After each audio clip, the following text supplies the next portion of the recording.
Salut tout le monde, donc aujourd'hui on se retrouve pour une séance reprise en solo, voilà, donc avec la morue. Donc comme vous pouvez le voir là, le premier saut va très bien se passer parce que Star a l'habitude de sauter l'obstacle ici, dans ce sens là, et à cette position. Donc voilà, donc c'est pour ça qu'elle a réussi à le passer super bien. Ensuite, là vous pouvez le voir, à l'obstacle tout à droite, voilà, j'arrive au pas, sauf qu'en fait, vous voyez pas, en fait j'étais partie au galop, et elle a commencé à ralentir malgré mes demandes.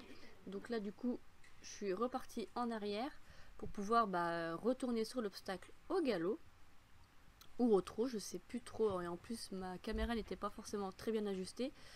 Et comme vous allez pouvoir le voir, elle va me refaire un refus sur cet obstacle. Voilà, donc là j'insiste un peu en lui montrant, en restant bien devant et en lui montrant. Voilà, donc là j'applique les conseils de ma coach. Voilà, je fais en sorte de bien repartir de tourner dans le sens côté pare-botte pour pas qu'elle ait tendance à vouloir passer à côté de l'obstacle. Et là vous allez pouvoir voir qu'elle va le franchir. Voilà, donc voilà, c'est une pelette assez inquiète quand il y a un changement. Du coup j'en profite pour faire l'autre obstacle, voilà, qui se trouve en E. Je félicite. Ensuite, donc là, c'était la première fois que je passais sur celui du milieu. Donc là, j'étais plutôt contente d'elle, en ne faisant pas un refus. Donc j'étais très contente. Et du coup, comme vous pouvez le voir, j'en ai profité pour faire l'autre obstacle. Et une fois que madame a compris qu'elle pouvait le passer sans avoir peur, et ben maintenant, elle les enchaîne sans problème, les obstacles. J'ai beau le faire plusieurs fois, elle ne me fera plus de refus. Donc c'est ça qui est vraiment intéressant avec Star, c'est que une fois qu'elle comprend qu'elle peut passer sans avoir peur, et elle y va. Une ponette qui est quand même assez franche une fois qu'elle a compris qu'elle pouvait y aller. Voilà, donc là je refais plusieurs fois. Donc là par contre ma position n'est pas forcément très bien. Voilà, donc je pompe beaucoup dans mes épaules, ce qui est un de mes plus gros défauts à cheval, surtout au galop en fait. Et en plus, je me penche un peu, enfin, je me mets en mode tortue en fait. Et ça, j'essaie vraiment de bosser sur ça, quasiment sur toutes les séances.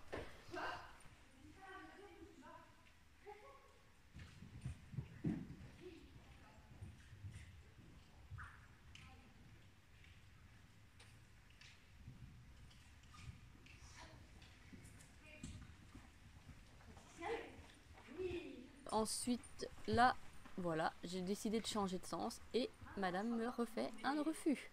Tout ça parce que je viens de la sortir de son confort et de sens en fait, voilà. Alors que l'obstacle là, elle le passe très bien dans le sens, et là, elle m'a dit non. Voilà, donc du coup, je procède à la même façon. J'insiste avec les jambes, je lui montre que l'obstacle, il faut le franchir. Je tourne bien dans le sens opposé de là où elle a voulu aller, au moment du refus.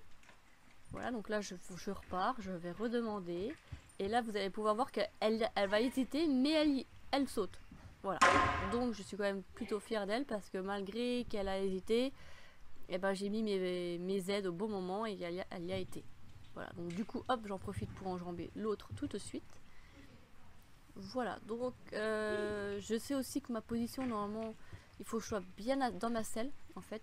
Mes coachs me disent de bien rester au fond de ma selle au moment du saut, parce que vu qu'elle a tendance à faire des refus, ça évite que je passe devant et que je me prenne une chute sur des plus grosses hauteurs. Là, il y avait quoi? Il y avait 30, 40, je crois, en hauteur. Hormis celui du milieu, je crois qu'il y avait 20 cm.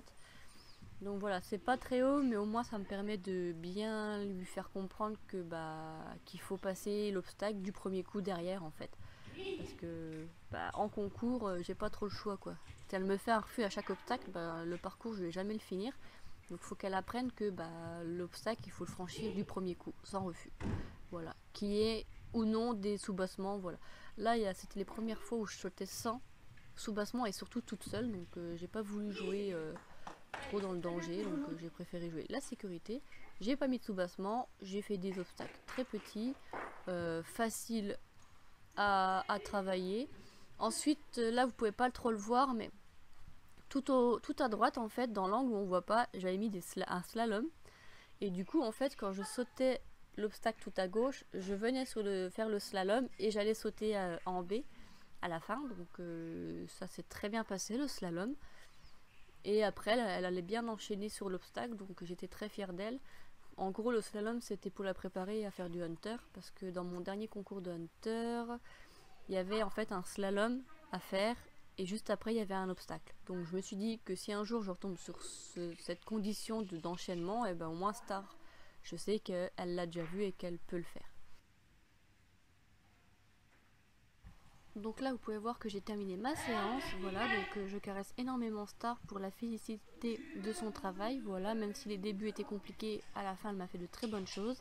Voilà, donc je descends de Star d'une façon pas forcément très conventionnelle, mais je teste tout avec Star, voilà, parce que j'aime bien qu'elle prenne de l'assurance, et je pense qu'en faisant un peu lui faire voir de toutes les couleurs, ça donnerait une bonne ponette.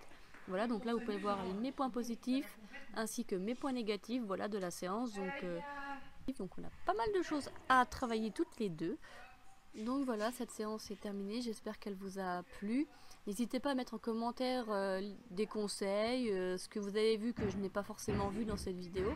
Voilà, les commentaires sont faits pour échanger, donc moi je suis tout à fait d'accord avec ça. Donc voilà, je vous fais de très gros bisous et on se retrouve dans une prochaine vidéo.